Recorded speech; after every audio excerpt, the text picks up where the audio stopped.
ما هي الحركة الصهيونية؟ وكيف استطاعت تأسيس دولة إسرائيل؟ وما موقف اليوم من الصراع الفلسطيني الإسرائيلي؟ الصهيونية حركة قومية نجحت بتأسيس دولة للشعوب اليهودية عام 1948، ودعمت الادعاءات اليهودية لدولة إسرائيل، أي الادعاء أن إسرائيل أرض اليهود.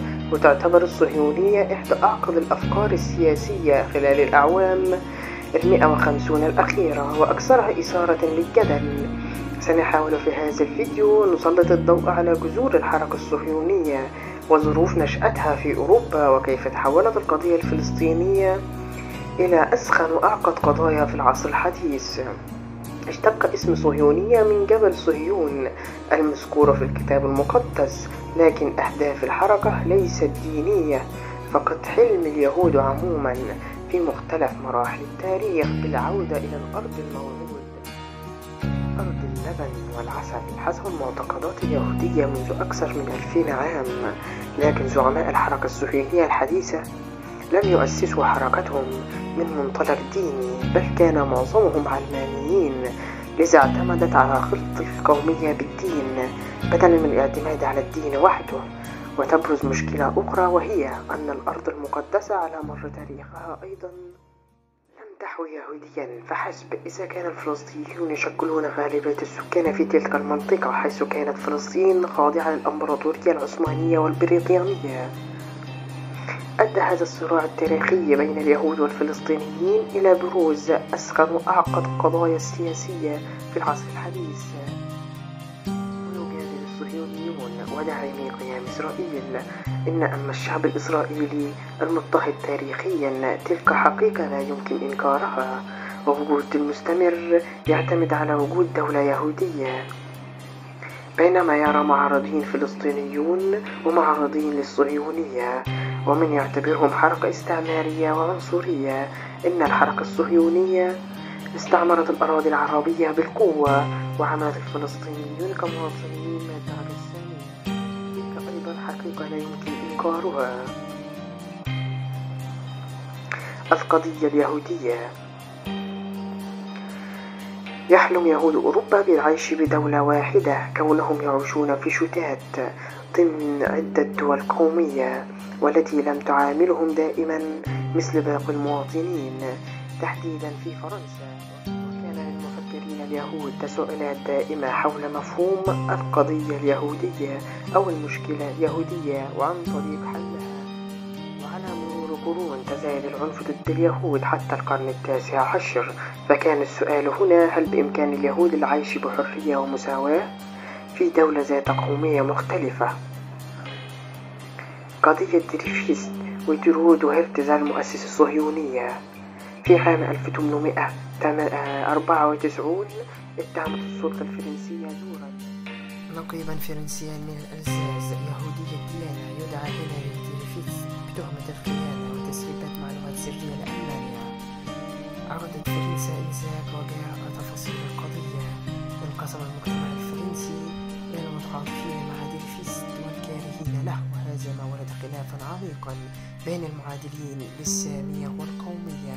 وتحولت قضية دريفيس إلى رمز للظلم، وكان دريفيس علمانيا على الرغم من الأصول اليهودية، لكن أصبح هدفا للكثير من الهجمات النسائية المعادية لليهود في الصحافة الفرنسية التي أسهمت في تجديد الوضع. ومن بين الصحف الذين غطوا أحداث قضية دريفيس كانت المسرحيات النمساوية تيودور هرتزل، والذي كان يعيش في باريس حينما ساهم ممثلا إجنبيا للصحافة النمساوية. لم يكن هرتزل متدينا أيضا، وكتب رسالة ذات فكرة مثيرة للاهتمام: إذا لحقت معاداة السماء بإنسان حر ورفيع المكانة الاجتماعية مثل دريفيس فمن يستثني من هذا العنف؟ تزامنت دعوة هرتزل مع انتهاء قضية دريفيس، استطاع الرجل إيجاد إزالة صاغية بين الأوسط اليهودي في أوروبا. وفي عام 1897 عقد أول مؤتمر صهيوني في بازل بسويسرا، وكرس هرتزل ما تبقى له من سنوات، حيث توفي عام 1904. جاء نوبة قلبية وفي تأمين الدعوة المالية والسياسية لخلق دولة يهودية في فلسطين.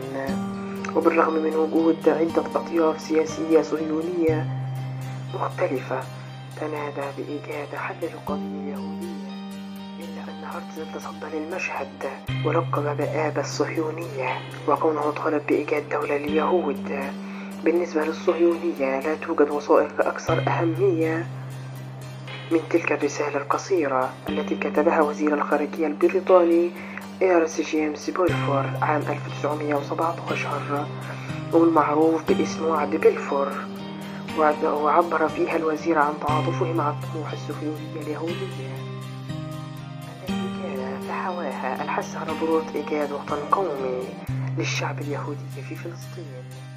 نظر مناهضي الصهيونية لوعد بلفور خيانة كبرى، خاصة أن بريطانيا كانت تطلق وعدا لشتى الأطراف في تلك الفترة عربا ويهودا. ففي عامي 1915 و 1917 وعدت بريطانيا بإنشاء دولة عربية موحدة لجميع العرب في الشرق الأوسط مقابل دعم العرب لهم في الحرب العالمية الأولى ضد الإمبراطورية العثمانية. وبالطبع ساند العرب الإنجليز ضد العثمانيين، وجاء وعد بلفور ليضرب كل أحلام العرب بتحقيق دولتهم الكبرى. وعقب استئلام بريطانيا على فلسطين بعد الحرب العالمية الأولى تزايدت الهجرات اليهودية إليها. حاول البريطانيون كبح جماع الهجرة اليهودية إلى فلسطين، لكن الحركة الصهيونية لم تقبل بهذا الأمر، فحملت الجماعات الصهيونية السلاح أيضا. اضطرت بريطانيا إلى إيقاف هجرة اليهود إلى فلسطين عام 1939 بالكامل على أمل الحصول على إمدادات النفط من المناطق العربية المنتجة للنفط. كان الأفق مسدودا بالنسبة لبريطانيا الذي باتوا يتلقون هجمات انتقامية من اليهود الصهيونية ومن العرب على حد سوء. لذلك قررت بريطانيا عام 1947 رفض القضية الفلسطينية اليهودية إلى الأمم المتحدة حديث العهد إنذاك. بعد هذا اضطر للسماح ل100,000 لاجئ يهودي بالهجرة إلى فلسطين على الفور، وذلك بناء على طلب الرئيس الأمريكي ترومان تأسيس دولة إسرائيل.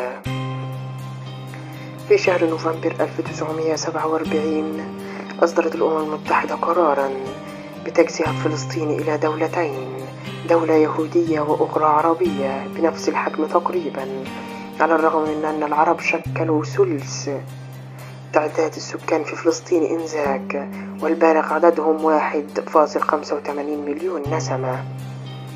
رفض الفلسطينيون القرار بالمجمل وحملوا السلاح ضد الحركة الصهيونية، وتزامنوا مع احتلال القتال أعلنت البريطانيون عن موعد انسحابهم من فلسطين، وهو 15 من شهر مايو عام 1948. قبل يوم واحد من خروج القوات البريطانية من فلسطين أعلن الزعيم الصهيوني ديفيد بن غوريون استقلال دولة إسرائيل، مدركا تماما أن الحرب مع الدول العربية قادمة لا محالة. حينما أعلنت 5 دول عربية الحرب فورا على دولة إسرائيل المؤسسة حديثا. وإحدى اختلافات بين الطرفين أن الإسرائيليين يطلقون عليهم حرب الاستقلال، بينما يطلق العرب عليهم اسم النكبة. هناك روايتين فلسطينية وإسرائيلية عن الأسباب والأحداث التي دفعت مئات الآلاف من فلسطين العرب إلى هجرة فلسطين خلال الحرب وتحولهم إلى لاجئين في دول الجوار مثل سوريا والأردن، وهي إحدى الأزمات التي لا تزال قائمة حتى يومنا هذا.